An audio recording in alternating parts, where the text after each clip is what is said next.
coming out here after 30 years. Yeah, I ain't got nothing, but I'm gonna have something because I'm rich in personality, you know, and I'm rich in love. My family love me, and that's really all that counts. Shout out to everybody out there on Team Banky Pound, man. I appreciate the love. Bam, bam, bam, boom, boom. Appreciate the support. 33 years of prison stories, man. We rolling, we out here, we rolling, pushing this this positive energy, doing what we can to get this message out, man. Daily. It is a daily grind, man. We is on it. We on it. We 900 plus videos strong. You know, I'll be amazed myself, man. We done put that many videos out, man. But I say we because we a family. We a family. But shout out to y'all, man, for all the support, all the you know, the spreading of the message of the movement, and it can't get done without y'all, man. So I definitely am you know, endeared to you all, man. TBP, salute. We out here. Today, man, I wanted to talk about something that came across my mind, man, by watching Willie D. I don't know if y'all know who Willie D is. Some of y'all youngins might not know who Willie D is, but Willie D is one of the original members of the Ghetto Boys. You know what I'm saying? So shout out to him. He got a podcast, and he be talking that real talk, and I check him out sometime. But I was watching him, I think it was yesterday. I ran across one of his feeds, and I was watching it, and he was talking about dude that was in prison that jumped on the dude that, you know, killed all them people in church. You know, I can't remember his name because I don't even, you know what I'm saying, try to even think about that type of stuff. But he jumped on him, and then, you know, dudes, you know, sent money in, you know what I'm saying, to help get him on bond because he was in there on some charges, but he couldn't make bond. Willie D said he was one of the dudes that sent him some money to help him make bond because he appreciated what he did, you know what I'm saying? So he just wish he would have finished the job, right? But it's a crazy story, man. Y'all go check it out and hit Willie D up and tell him TBP salute, man, and we rock with him over here. But anyway, it just reminded me of a story. You know, just watching that, like I tell y'all all the time, it's something that'll spark something in my brain. And it just reminded me of a story, man, about these white guys. But I believe I said something about it before in one of these videos. I don't know if I went into detail. I can't remember if I did or not. But it is definitely a crazy story, man, about, you know, these white guys, man. It was a couple of them, man. If I remember correctly, it was about 3 of them.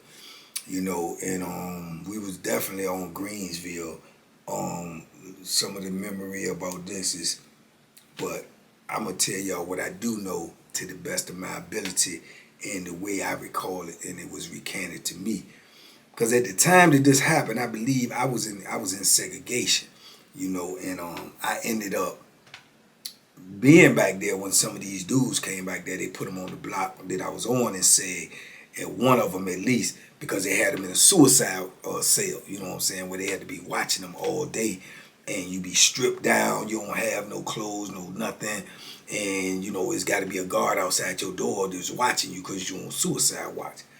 And this incident was about, you know, I still like to say alleged, even though he was convicted of alleged or convicted of child molester, white guy, right?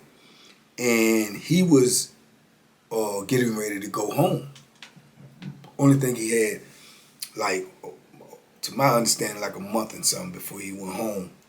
And they put him in the cell with this other white guy. This white guy that they put him in there with, he hung around with these other white dudes, and they was like the kind of, you know, they make that wine and make that clear. They get drunk, and, you know, they be out there. You know, these won't, like, you know, the white boys, they was trying to hustle. They was trying to get a little money. They was young too, though, but they was trying to get a little money. You know, you got different types. They won't just walking around scared, although they won't really, like, no, far from a gorilla neither. They, you know, still stayed in their position in the penitentiary. You know what I'm saying? But at the same time, they didn't catch a lot of flack because they was always making liquor, selling liquor, doing whatever they was doing. And, you know, they like to get high too, so they make the liquor to sell liquor so they can get high. But they also drink and they get, you know, wild. You know, you got different type of people who act different ways when they get drunk. These was the wild ones, you know. So when they put the dude in the cell with him, to my understanding is, you know, people knew who he was, and he had just came from another block from getting beat up, you know, because of his charges. You know what I'm saying? And man, I don't know which one of them it was or which one of them had the bright idea, but they was plotting on him, and they knew the dude was getting ready to leave. So they plotting on the dude, waiting for him to try to get out. You know, more or less talking about it instead of plotting about it, because like I say, when you make moves like that, man, there's definitely consequences. So to my understanding, man, they had came up with a plan, man, that they, you know, before he leave, that they was going, you know, they was going to give him the business. You know what I'm saying? Give him the business, because it's like, you know, he in there for child molesting, but he got a little bit of time, and he, you know, getting ready to go back out on the street, and there it is, they got years and decades or whatever to do. So, you know, a lot of people, like I say, when you got that type of charge in there anyway, man, you know, you automatically a target. You automatically a target for extortion, abuse, everything you could possibly think of. And then if you're a white person with them type of charges, you just magnify that times 10. Because all this stuff that's going to come to you anyway, just because of the environment, you're going to even get more so when they know that you in there for, you know, some flim-flammery like that. So to the best of my knowledge, man, he was supposed to leave like the next day, right? And they had made all this liquor, and they was, I guess, you know, that liquid courage. They was getting their, you know, courage up, man, and they was gonna get him drunk, and they was gonna, you know, bust him up or do whatever it is they was gonna do to him. But the thing about it is, he in the cell with one of the dudes. You understand? And he the main one that's gonna set him up, right? So, man, they supposedly had got drunk. They got filthy drunk, man. They getting him drunk, or he don't really want to drink that much, but they just trying to make him drink it. And, you know, they get turned up and everything, and they all go up in the cell. And, man, they did them dirty. You know what I'm saying? A lot of the stories come from, because couldn't nobody see it, they in the cell. You know what I'm saying? But a lot of the stories come from the COs. The COs spread it because they not used to seeing stuff like that. They see it, but they don't, you know what I'm saying? And then when you get some of them new officers and they're around that type of stuff and they first see it, it's like fascinating to them, and it's like out crazy. You know, it makes them evaluate whether or not they want to work in a prison. You understand? And that's understandable. You know, but they went in there, man, and they just just started attacking him and beating him down, man. They tied a thing around his mouth and gagged him so he couldn't holler. I heard they put a sock in his mouth. Man, they beat him so bad and stomped him and stomped him. He went unconscious. He came back conscious. They beat him, stomped him some more. They took the joint, man, and cut his throat. Cut his throat, man. And then they say they pulled the joint out his mouth, man, and held his mouth, and they cut his tongue. They say they cut his privates off, man, and shoved it in his mouth. And they carried him on out of here, man. They carried him to the upper room, you know. And then they try to, to me, the part that I heard about this was like one of the dumbest schemes in the world. They supposed to try to act like he's supposed to be the dude that's in the cell with him, because he's deceased in his cell, the cell that you sleep in with him. He's supposed to try to act like he late in the shower, getting out the shower, so when they holler and lock down, that the police can verify that he in the shower. And then when he come back to the cell, he's supposed to act like, oh, like what happened? He didn't do it. You know what I'm saying? And he don't know nothing about it. You understand? So that was a flawed plan within itself. If you got a body in your cell and you sleep in the cell, you going to be the first person that they look at anyway. You know what I'm saying? But that was their, you know, bird brain plan. You know what I'm saying? And the other dudes is going to their cell. So he the only one that's really on the line. You know? So this is how he did it. And the people hollering and telling him, get out the shower, get out the shower. He acting like he late getting out the shower. Then when he go to the cell and telling them to open the door, if everybody else in your cell and you telling the person in the booth to open your door, and they open your door, and then you step in and you step out before they can close the door, they acting like what's going on, and he acting like he hysterical, like he don't know what's going on. This is supposed to be his alibi. You understand? This supposed to be his alibi. And they call the people over there. The people come over there, and man, HELL broke loose, man. You know, that's some of the scenes you see in prison that, you know what's going on when they start calling everybody over there. They put the cuffs on him. They calling everybody over there. When you start seeing medical come, staff come, wardens come, majors come, then you start seeing people come in suits. You already know they done took that big ride. They done took that big ride. So it's like chaos in there. It's crazy. They say all eyes is on the gate. Everybody's looking. You got some officers going in there, coming out throwing up. They throwing up because of what they seeing. They not used to seeing that in real life, in real time. Maybe on TV, but in real life, real time, a lot of people have never even witnessed that or been around that type of, viciousness, that type of, torture. Because it was like they tortured them, man. It's like they tortured them. They say they had them in there for, a couple of hours and stuff before lockdown. Just beating them and doing what they was doing to them. They sitting around there getting even drunker, getting even higher, not worrying about the consequences, not understanding what you just put yourself into, the position that you put yourself in, so it was crazy, man. It was just chaos because I can remember I'm in the hole and we hearing about it, man. Oh, somebody got killed on the yard. It's crazy. That's how fast, news travel. And that news can only travel that fast when you in a whole different separate part of the prison unit is if it's by police. Because the police be gossiping more than the average dude in there. They tell everything. They usually have a briefing in the morning. And when they come to work, they call it muster. And they talk about everything that transpired on, the last shift. And they do that as shift is changing to my understanding. And they talk about everything that transpired. So they have all the information that you need, and they just be spreading it around to dudes that they consider that they can talk to. A convict they can talk to. That convict gonna go talk to a convict that he cool with. He gonna talk to an inmate he cool with, and then it's so on and so forth. And next thing you know, boom, everybody know what's going on. So, they get the dude and they get, he's obviously, deceased. They take him out of there, man. They get him out there. They make it a crime scene. They put the tape up and everything. Whole compound go on lock. They bring the white dude back there. Now, the word is that they shook the white dude up so bad, and when he became sober, he became suicidal. And he telling them who else was involved. You know what I'm saying? Because that's the shake-up game they're going to put on you. The interrogation, man, you going to get the lecture chair, woo, woo, woo. I can only imagine what they was telling them. So he got so shook up that he dropped the dime on the rest of the two. They go get the other two. You know what I'm saying? Now they got him back there on suicide watch. He on suicide watch on my block.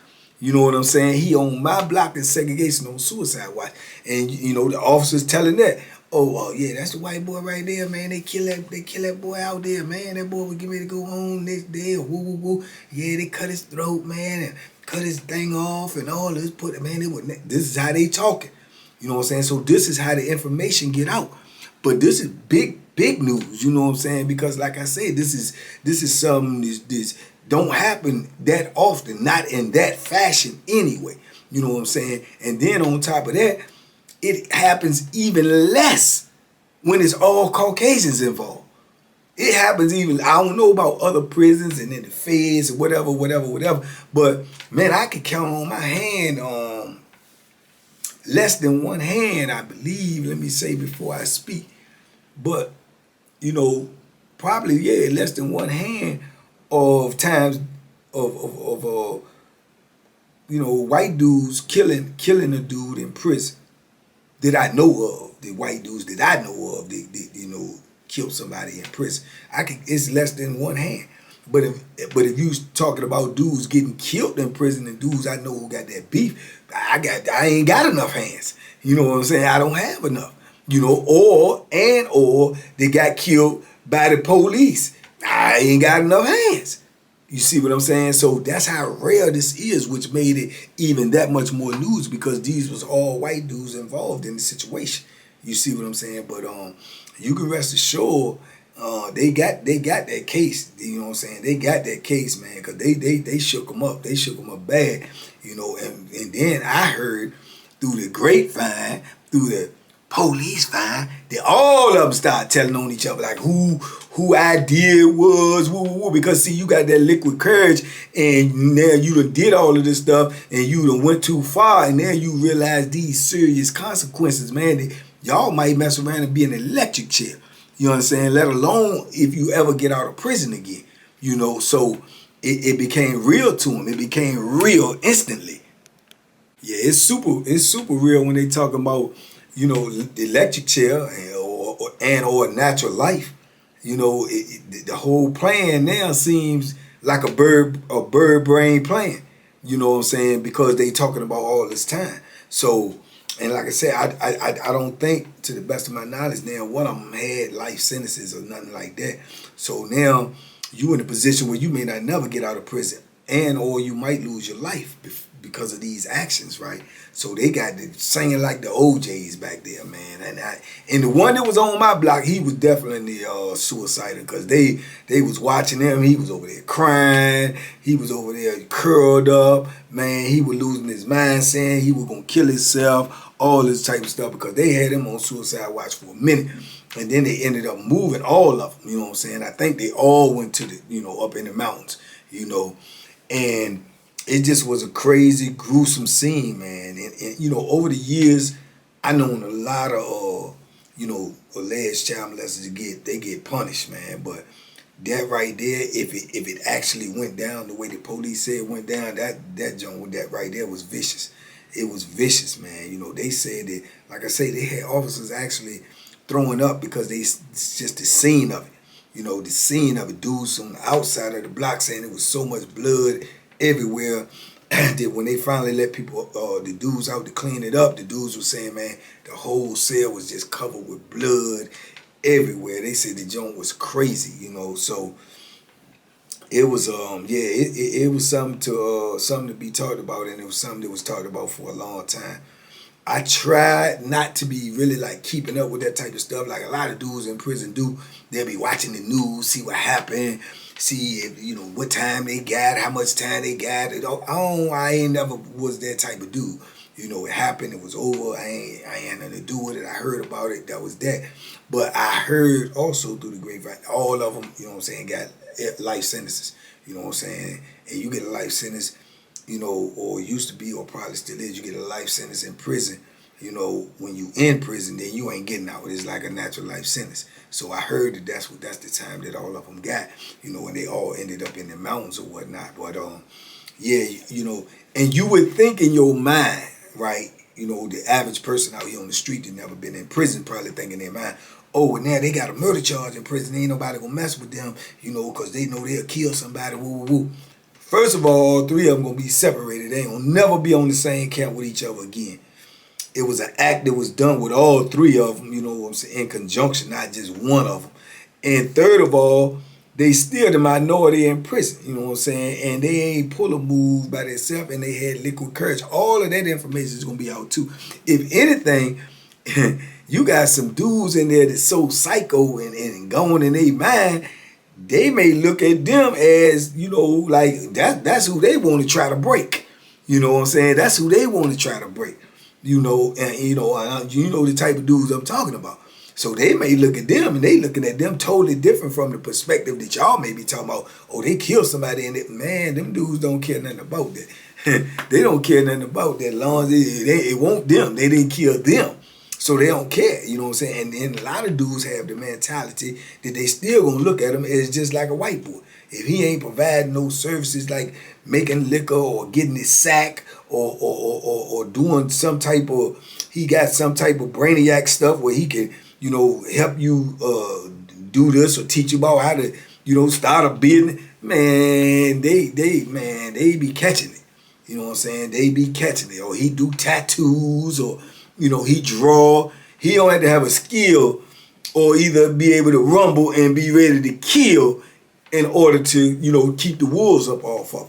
So just because they committed to act like that together on another white dude, I don't think, you know, it changes too much the perception of, you know, the average gorilla in prison. He ain't studying that stuff, you know what I'm saying? So Yeah, man, but it definitely went down, man. You probably could pull that stuff up somewhere, man. But when that dude got killed, but it was crazy, man. It really was crazy. And then the compound stayed down a lot for a long time. You know, they locked the compound down for a minute when they had that stuff or murder or something because they be trying to figure it out. Because like I say, when something like that go down, people job on the line. You know, people lose their job. They become, you know, the scapegoat. You know, how something like this go down on your watch or how you ain't noticed or woo woo woo.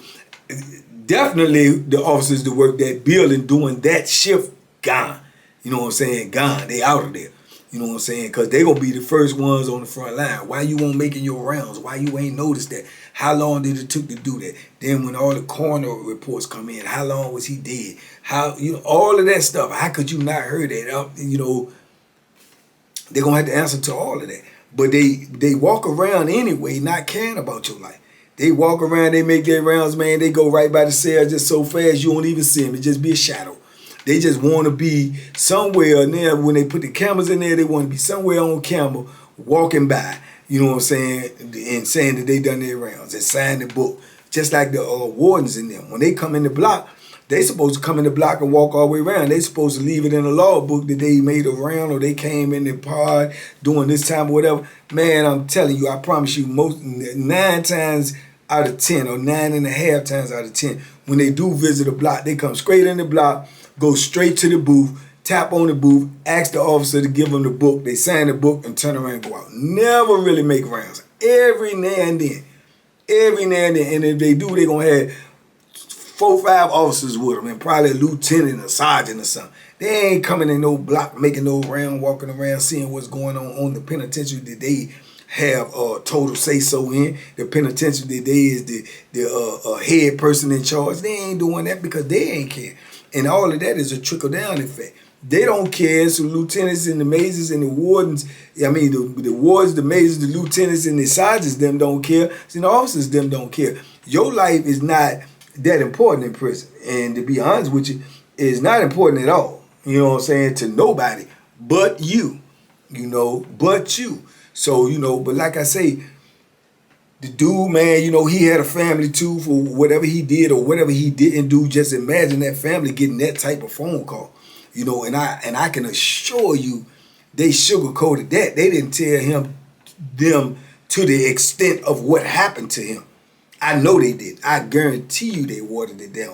And the people had to either get it from the coroner themselves or get it from somebody in the penitentiary about what actually happened to their son, their brother, their nephew, or whoever the case may be.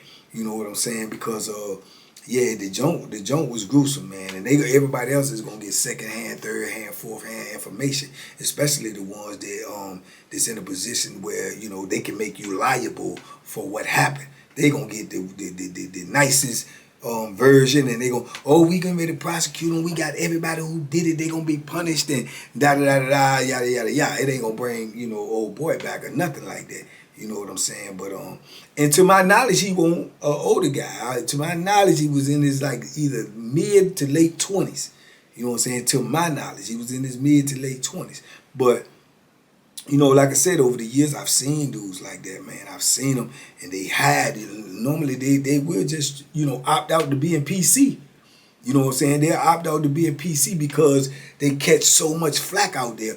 But the crazy part about it is, even when they go to PC, when that reputation travels over them with them to PC, you in there with the scared dudes. The dudes are scared of population, but they ain't scared of you. You know what I'm saying? So now you either be getting extorted by this select few, but they choose that opposed to being out on the block where anything can happen to them out on the yard. So they know these dudes are already running from somebody. They may be, you know, scared of somebody on the yard, but they not scared of you. You know what I'm saying? Because you consider the lowest of the low. You know, the lowest of the low. You know, so yeah, they catch it in there, man. When it's known, and sometimes it's telltale signs, and sometimes it's not. But one of the biggest telltale signs is of those dudes be like ultra quiet, man. They don't make no noise. They ain't trying to bust a grape. They ain't trying to raise their voice because they got something that they hiding and they don't want that information to come out. When that information come out, and it usually come from either the police, once again, They gonna tell you, oh, you know he locked up, you know he child molester, right? Either gonna come from them, or somebody gonna come in there that's from your neighborhood, that's from your city, and they know about your case, and they gonna say, oh, that's the dude that had the charge for such and such, and that's how I usually get out. And once that information is out, man, that vicious jungle that you living in becomes much more vicious. You know what I'm saying? Much more vicious, and your bit that you doing becomes way significantly more harder because everybody is gonna feel like you the scapegoat. You know, you the whooping boy. When my frustration is up, I'm gonna think about what you did, and I might come smack fire from you. You know what I'm saying? Or when I get tired of doing this time and I don't want to do it no more, and I might just come kill you and let the chips fall where they may. You know, you get dudes to get them to wake up and something happen in their family, and they want to vent out, and they got somebody they going to get him. They going to get him if they got this knowledge. You know what I'm saying? So it be hard for him, man. It be hard for him to be on population. So why he chose to stay on population, I have no idea. I never met him. I don't know him. But what that caused to be a deadly decision for him. You know what I'm saying? Especially when he was getting ready to go home. If he was getting ready to go home and he had made it thus far, and was still alive, still breathing, and in relatively good health, that was a fatal decision for him to stay on there until he went home. Maybe he felt comfortable with the white guy that he was in there with. Maybe the white guy, rocked him to sleep and made him feel comfortable, like he was all right, ain't nobody gonna bother you, blah, blah, blah, or whatever that made him comfortable enough to stay out there until he actually had the date for him to get up out of there. I think that was a major miscalculation right there. And it cost him his life, man. And it cost them other dudes their life too, because like I said, it's two sides to every coin. Because they ain't coming out of prison no more. You know what I'm saying? They ain't coming up out of there no more. And to lock yourself into a life of this, it's just like death. It's just like death, man. Like the Walking Dead. You know what I'm saying? It's like the Walking Dead, man. And it's one thing, like I say, man, somebody said that line in song, it's one thing to kill a person and he stopped breathing. And, it's a whole nother level to kill somebody and leave them breathing. You breathing and you dead. You breathing and you dead. So you feel that every day. Every day, the effects of it, the pain of it. So, it's no winners in this at all, period. There's no winners. And a lot of people say, oh, he was a child molester, he got what he deserved. Maybe so, maybe not. It ain't for me to judge. You know what I'm saying? I won't out there. I don't know if he did what they say he did. I don't know if he actually did it or didn't do it. I do know he lost his life because of it. You know what I'm saying? So, that's the way it came together right there, man. And yeah, but I remember that, man. And watching Willie D made me remember that story because I had plans to talk about something else. So I watched that Willie D and it just kept being in my head, referring back to them dudes, and it made me wanted to tell y'all this, man, and see what y'all think, man. State your opinion. Talk to me. I talk back. Y'all already know what it is, but yeah, man. But like I say, man, it's a blessing in every lesson, and it is, man. It is a blessing in every lesson, man. And the blessing is, man, that them dudes ain't get the electric chair, because if they would have got the electric chair, man, then that would have been tragedy in itself, because their family, they have family as well. Their family did not do anything to suffer what they gonna suffer, because when you locked up and you put yourself in these certain situations where your family suffered too, man, all for your actions. All for your acts. So if had they got the electric chair, lost their life too, then their family would have been even more distraught. At least in this situation, even if they never get out of prison again, their family can at least go see them. They can at least write them. They can at least kind of communicate with them. But had they lost their life as well for, a bird brain scheme, then you would have punished, or that would have been, instead of one family grieving, that would have been, four families grieving for one bad decision, man. So, like I said, you got to try to find the silver lining in everything, man. But You know, like I say, that's why I would say be safe, be smart, make good decisions. That was a bad decision on their part to do that for whatever reason that they had, you know, formulated in their mind that this was the right thing to do.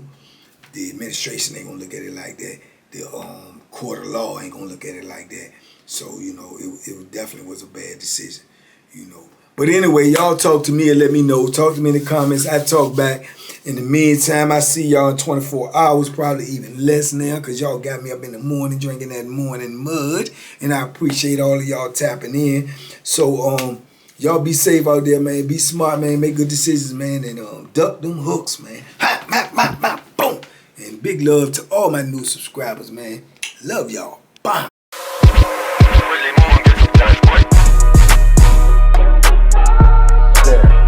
The Banky special. Yeah. Pure deliciousness. Pure deliciousness, man. My name is Banky, man. Everybody calls me Banky. That's the name that I got from my grandmother when I was young. I'm coming out here after 30 years. Yeah, I ain't got nothing, but I'm gonna have something because I'm rich in personality, you know, and I'm rich in love. My family love me, and that's really all that counts.